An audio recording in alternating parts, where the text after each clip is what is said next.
A sloth, a donkey, and a curious human. Send a prompt and see what they're doing.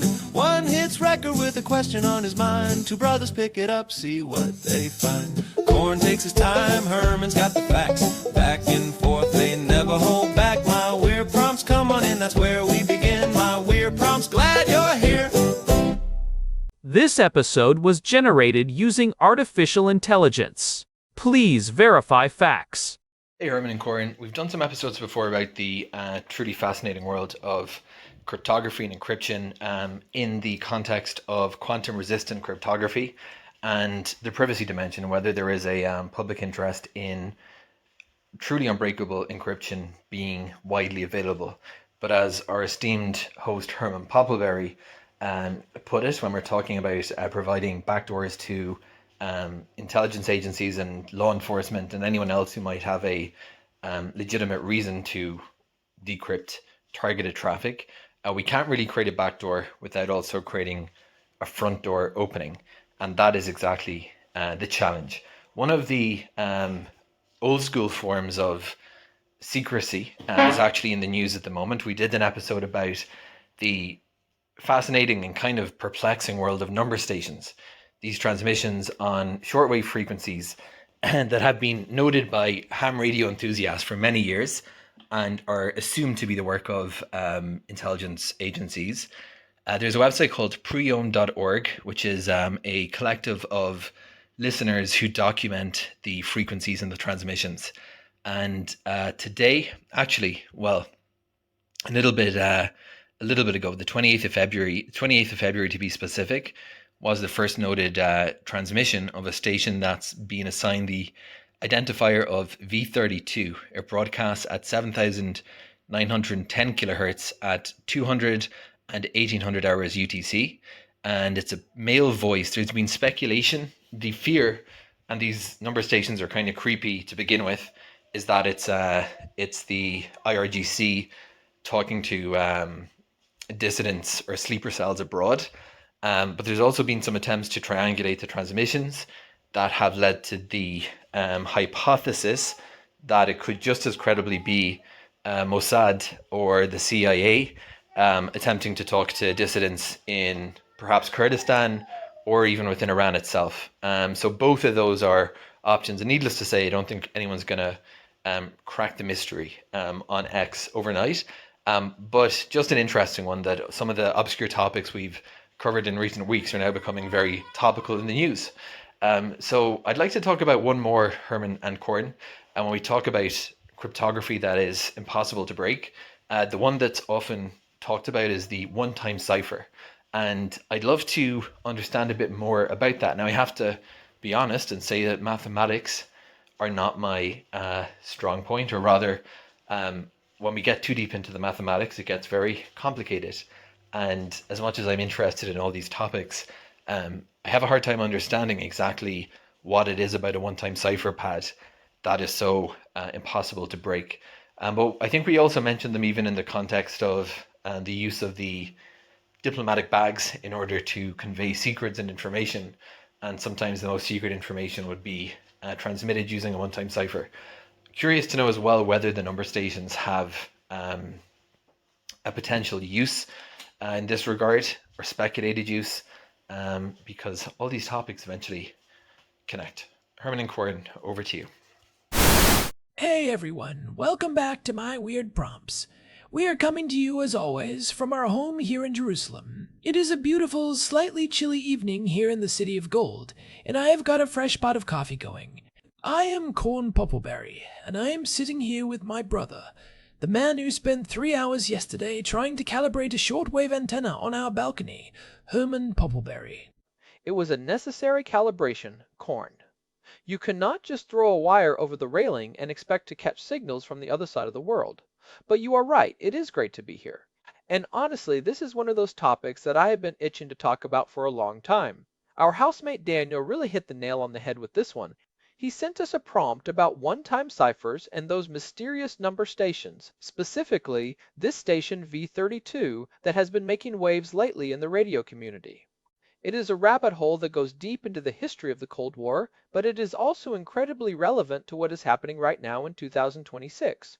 It is a classic intersection of high-level mathematics and old-school spycraft. Daniel mentioned in his message that he is not exactly a math whiz, which I think is true for most people listening, myself included. But the beauty of the one-time pad is that the logic is actually very elegant once you see it. It is the only encryption method that is mathematically proven to be unbreakable. Not just difficult to break, not just requiring a supercomputer, but literally impossible. That is a heavy claim in a world where we are told everything can be hacked. That distinction is huge.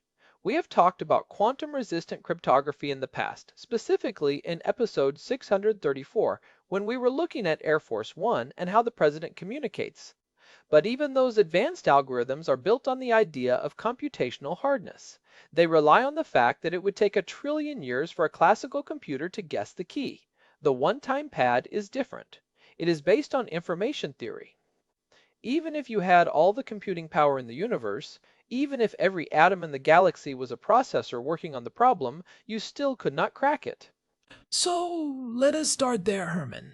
For Daniel and for the listeners who might be scratching their heads, how can something be truly unbreakable?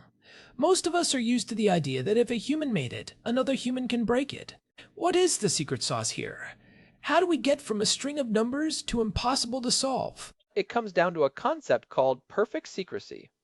This was formally defined by Claude Shannon, the father of information theory, back in the late 1940s in his paper Communication Theory of Secrecy Systems. To understand it, you have to look at how a one-time pad actually works. You start with your message. Let us say it is the word hello. You then have a key, which is a string of completely random characters that is at least as long as your message. This is the crucial part. The key must be truly random. It must be used only once, and it must be kept secret. Right, and the randomness is the key, literally and figuratively. If I have the word hello, and my key is just a bunch of random letters, let us say XQJLP, I'm going to combine them.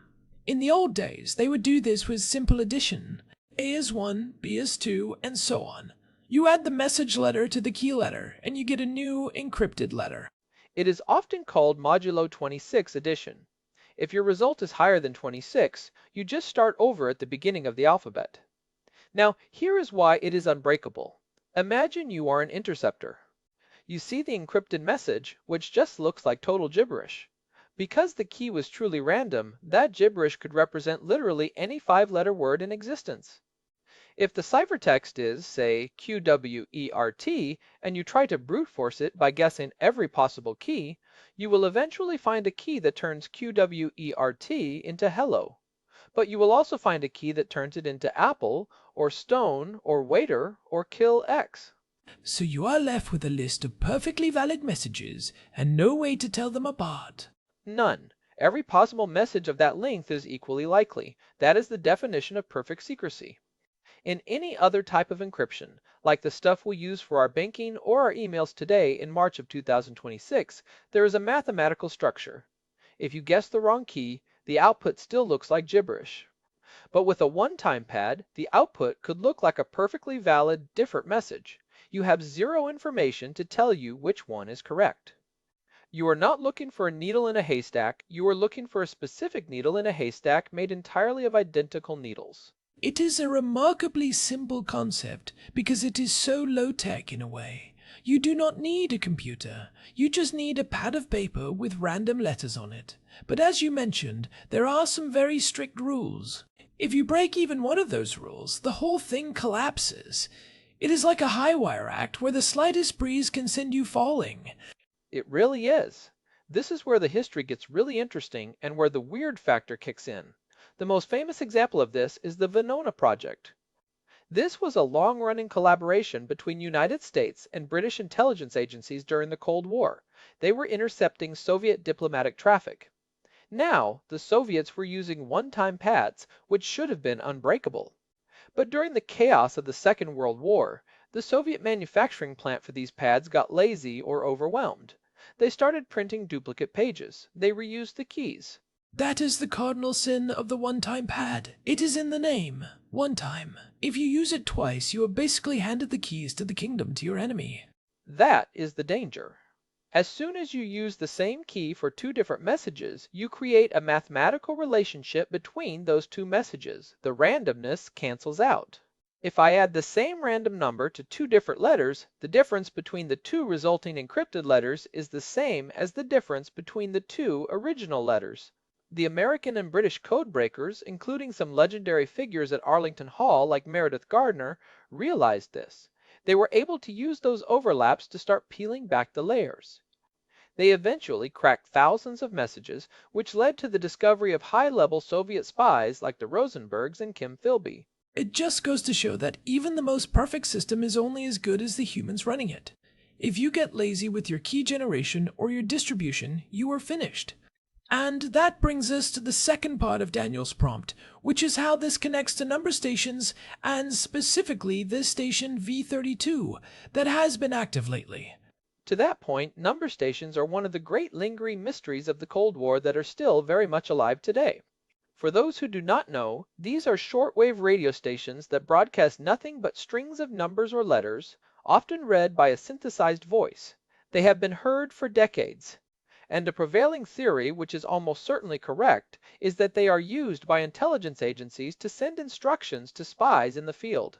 And the reason they use shortwave radio is brilliant in its simplicity. Shortwave signals can travel thousands of miles by bouncing off the ionosphere. This is what we call skywave propagation. You can sit in a basement in London or a safe house in Tehran and pick up a signal from halfway across the world with a cheap, off-the-shelf radio receiver. You do not need an internet connection. You do not need a satellite dish. You just need a piece of wire and a battery-powered radio. And importantly, it is completely anonymous. If I send you an encrypted email, there is a digital trail. The internet service providers know that an encrypted packet went from point A to point B. Even with a VPN, there are metadata footprints. But with a radio broadcast, the agency is just shouting into the void. They have no idea who is listening. A spy can sit in a park with a transistor radio and a pair of headphones, and no one would ever know they are receiving a top-secret command. They are just one of millions of people who could be tuned into that frequency. This is where the one-time pad comes back in. The spy has a tiny physical pad of paper, maybe hidden in the lining of a coat or a hollowed-out coin. These pads were often printed on flammable cellulose or even silk, so they could be easily destroyed or swallowed in an emergency. They listen to the number station, write down the numbers, and then use their pad to decrypt the message. Once the message is read, they tear off the page and burn it. It is the ultimate secure communication. No digital footprint, no way to trace the recipient, and mathematically unbreakable encryption. Now, let us talk about V-32. This is a station that has been getting a lot of attention recently on sites like preom.org, which is a community of hobbyists who track these things. V-32 is a digital station, meaning instead of a voice reading numbers, it sends out a series of tones that represent data. It uses a mode called multi-frequency shift keying, or MFSK. To the casual listener, it sounds like a weird warbling mechanical bird or a series of digital chirps. It has been traced to several locations, but recently there has been a lot of activity that points toward the Middle East. The timing is very interesting. Daniel mentioned that there is speculation about it being related to the Iranian Revolutionary Guard Corps, or the IRGC, or perhaps Mossad or the CIA. Given where we are sitting right now, in Jerusalem, this feels very close to home. We are in a region where the shadow war is constantly playing out on these frequencies. It really does. There was a notable transmission just a few days ago, on February 28, 2026. It was broadcasting at 7,910 kilohertz. The signal was incredibly strong, peaking at over 60 decibels over the noise floor in some parts of Europe and the Mediterranean. When you see that kind of power, you know it is a state actor. This is not some amateur in a garage. This is a multi-million-dollar transmitter array, likely using a curtain antenna that can steer the beam toward specific geographic targets. And the theory is that V-32 is being used to communicate with sleeper cells, or assets, in high-tension areas. If you were an intelligence agency operating in a hostile environment, you cannot rely on the internet. Governments like the one in Tehran are incredibly good at monitoring digital traffic. They have their own domestic intranet. They throttle speeds during protests, and they track every VPN. But they cannot stop a shortwave radio signal from crossing their borders. It is physics. You cannot block the ionosphere. Precisely. And if the IRGC is using V-32 to talk to their proxies in the region, or if Mossad is using it to talk to assets inside Iran, the one-time pad is the only way to go. It ensures that even if the Iranian government intercepts the signal, which they obviously do, they can never know what it says. They just hear a series of digital chirps. They can record it, they can analyze it with the best supercomputers in the world, but without that specific physical pad, it is just noise. It is a bit of a cat and mouse game, though. Even if they cannot read the message, they can use direction finding or triangulation to locate the transmitter. We have seen this happen with stations like the Buzzer in Russia or the Lincoln station. But for the receiver, the person on the ground, they are safe as long as they are not caught with the physical pad. That is the Achilles' heel of the system. In the digital age, having a physical piece of paper with random numbers is a huge liability. If you get caught with that during a search, you are done. That is why we have seen the evolution of digital one-time pads. You can hide the key inside a normal-looking file, like a high-resolution photo of a cat or a piece of music, using steganography. We actually touched on some of these hidden communication methods in episode 537 when we talked about the architecture of secrecy. But even with digital versions, the core principle remains the same. You need that secret key that is as long as the message and used only once. I want to push back a little on the practical side of this, Herman. If the one-time pad is so perfect and unbreakable, why are we not using it for everything? Why do I have to worry about my WhatsApp encryption or my banking security if this solution has existed since the 19-teens? It seems like we solved the problem 100 years ago and then just decided to use less secure methods. That is the million-dollar question, Korn. The answer is the key distribution problem. For a one-time pad to work, both the sender and the receiver must have an identical copy of the random key before the message is sent, and they have to exchange that key through a secure channel. So if I want to send you a secret message, I first have to meet you in person and give you a physical copy of the key. You've got it. Or I have to send it to you via a trusted courier in a diplomatic bag. If we already have a secure way to exchange a key that is as long as the message, why not just use that secure channel to send the message itself? Ah, I see. It is a bit of a circular problem. The only time it really makes sense is when you have a window of opportunity to exchange keys now, for messages you will need to send in the future when the secure channel is no longer available. Right. Like a spy who is being deployed. Before they leave for their mission, they are given a year's worth of one-time pads. They can then receive unbreakable messages for the next 12 months without ever having to meet their handler again. But for you and me, or for a bank with millions of customers, it is completely impractical. We cannot go around handing out physical pads to everyone we might want to talk to. Imagine the logistics of a bank trying to deliver a one-time pad to every customer's house every month. That is why we use public key cryptography instead. It allows us to establish a secure connection with someone we have never met. It is not perfectly secure in the mathematical sense, but it is practically secure because the math is so hard to undo. But as you always point out, once quantum computers become powerful enough, that practically secure math might start to look very shaky.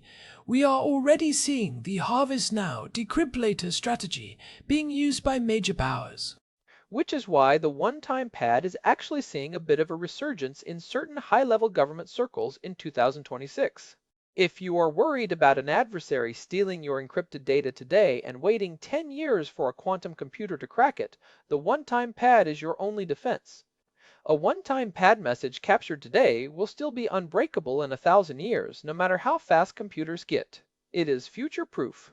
The geopolitical side of this is wild. If the United States, for example, is using one-time pads for its most sensitive diplomatic cables, they are essentially future-proofing their secrets.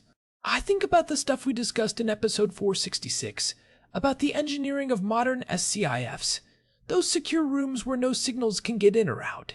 Even inside a secure facility, you still need to communicate with the outside world. And you can bet they are using the most robust methods possible.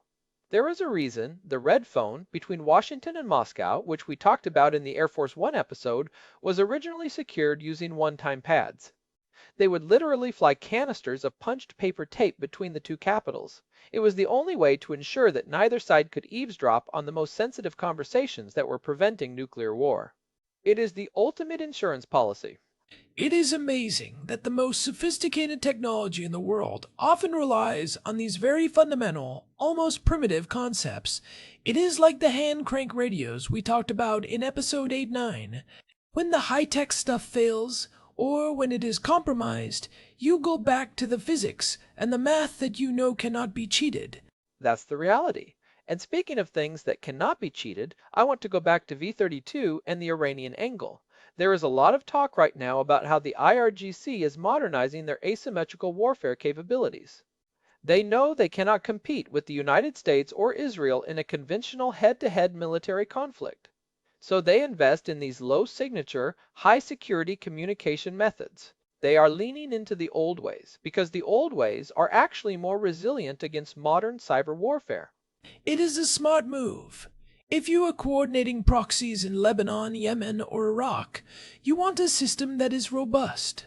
Shortwave radio is very hard to jam completely over a large area. You can jam a specific frequency in a specific city, but jamming the entire shortwave spectrum across the whole Middle East is nearly impossible. It would require an enormous amount of power, and would interfere with everything else, including your own communications. And if you are the one receiving the message, all you need is a wire antenna and a basic knowledge of how to use your pad.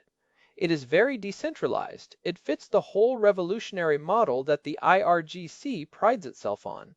They want to be able to operate even if their central command is disrupted. It is a form of guerrilla radio that is mathematically fortified. I wonder, though, if the rise of satellite internet like Starlink or the new cellular-to-satellite technologies will eventually make number stations obsolete.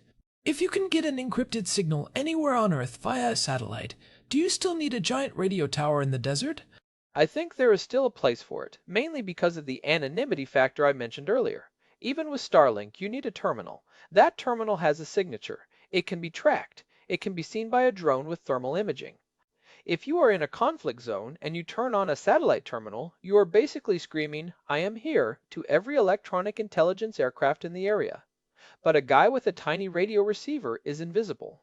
He looks like any other person listening to the news or music. In the world of espionage, being invisible is often more important than being fast. I can see why that's a major advantage. There is a certain clandestine elegance to it. It reminds me of those old stories about spies using invisible ink or microdots. It is about hiding in plain sight. It is about the human element. And the one-time pad is the mathematical version of that. It hides the message in plain sight by making it indistinguishable from random noise. If you do not have the key, the message literally does not exist. It is just entropy. It is the heat death of information. So, for Daniel, the takeaway here is that the one-time pad is the gold standard. It is the only system we have that is truly, fundamentally unbreakable. The catch is that it is incredibly difficult to manage. You need perfect randomness, no reuse, and a secure way to get the keys to the right people. It is a high-maintenance relationship, but it is the only one that will never betray you. Precisely. And if you are interested in the weird side of it, keep an eye on those number stations. V-32 is just one of many. There is the buzzer in Russia, which has been humming for decades and occasionally broadcasts names and numbers, and various others that pop up whenever there is a global crisis. They are the heartbeat of the secret world.